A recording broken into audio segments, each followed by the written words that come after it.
আলাইকুম। বিভিন্ন পর্যায়ে শ্রমিক নেতৃবৃন্দ, এখানে বক্তব্য দেওয়ার কিছু নাই, কথা হচ্ছে একটাই, স্বীকৃতিপ্রাপ্ত চুক্তিভিত্তিক ডেলি বেসিক যত পর্যায়ে আমাদের শ্রমিক কর্মচারী আছে দীর্ঘদিন যাবত অবহেলিত, লাঞ্ছিত, নিপীড়িত, তাদের চাকরির ক্ষেত্রে কোনো আপোষ হবে না।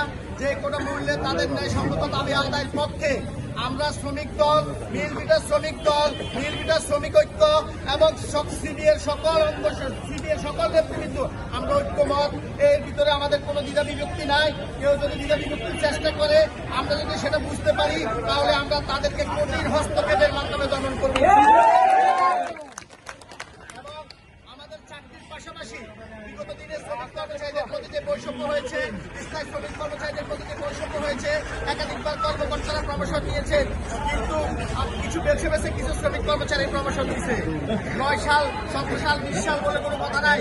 দীর্ঘদিন যাবৎ যারা পদোন্নতি থেকে বঞ্চিত, তাদেরকে গুরুত্বপূর্ণ নিয়ম অনুযায়ী আমাদের সকল প্রমোশন দিতে হবে।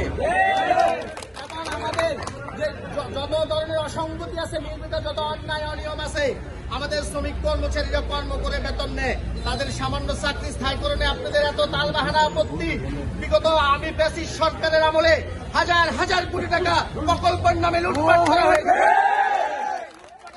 পর্যন্ত দৃশ্যমান কোন বিচারের ব্যবস্থা করেন নাই। বিচারের ব্যবস্থা দেখতে চাই, সকল অন্যায় অনিয়ম দুর্নীতি প্রতিহত করতে চাই এবং পাশাপাশি আমাদের শ্রমিক কর্মচারী ভাইদের ন্যায়সঙ্গত সকল দাবি আদায়ের লক্ষ্যে আমরা ঐক্যমত ঐক্যমত ঐক্যমত এই বিষয়ে কোনো কর্মচারীদেরকে নিয়ে কেউ দ্বিধা বিভক্তি করে কেউ রাজনৈতিক ফায়দা লুটার চেষ্টা করবেন না। কঠিন হস্তে আপনাদেরকে বলে দিতে চাই, কঠিনভাবে বলে দিতে চাই, আওয়ামী পেশিবাদের কোন কমিটিকে বিলটা এস্টাবলিশ করতে দেওয়া হবে।